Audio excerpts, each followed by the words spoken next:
خوتي الكرام، مرحبا بكم في تكتيك بالارقام عن فوز المنتخب المغربي اليوم على السعوديه بهدف دون رد. بالتفصيل المشوق، تبعوا معايا الفيديو حتى الاخير وما تنسوش معكم واحد جيم من الفيديو وفعلوا الجرس باش دائما تتوصلوا بكل جديد. يلا نبداو على بركه الله. في الدور الثلاثه والاخيره من دور المجموعات ديال كاس العرب 2025 كان المنتخب المغربي داخل الماتش وهو عارف باللي نقطه واحده كافيه باش يتاهل مباشره، بينما المنتخب السعودي كان ضامن التأهل ب6 ديال النقاط ودخلوا مرتاحين بزاف، ولكن فوق أرضية الملعب كان شكل آخر.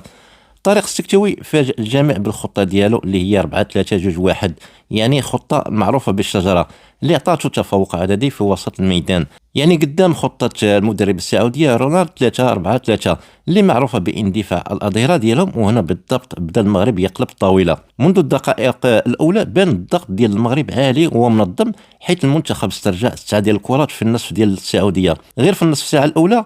وفي الدقيقة 11 جات اللحظة الحاسمة، تيسو داري اللي دخل من جهة اليسار عطى باس مثالي، والبركاوي سجل هدف ممتاز وعطى المغرب أفضل بداية ممكنة. من بعد الهدف لعب المغرب بذكاء، لا تراجع كامل ولا ضغط كبير بزاف، غير التوازن فقط. 82 دقة التمرير، 14 استخلاص ناجح في وسط الميدان، و7 هجمات مرتدة خلت الدفاع السعودي مشوش. أما السعودية ورغم الاستحواذ اللي وصل 54% عانت من غياب العمق، غير 2 تسديدات على المرمى، والعرضيات كانوا أقل بزاف من الماتشات اللي فاتت.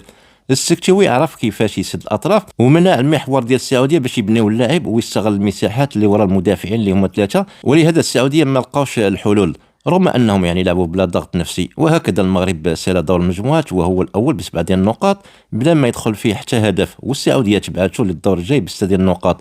فوز مستحق، أداء منظم ورسالة قوية لباقي المنتخبات بلي المغرب حاضر تكتيكيا وذهنيا في هذه البطولة، ونتمنى له مسيرة موفقة إن شاء الله.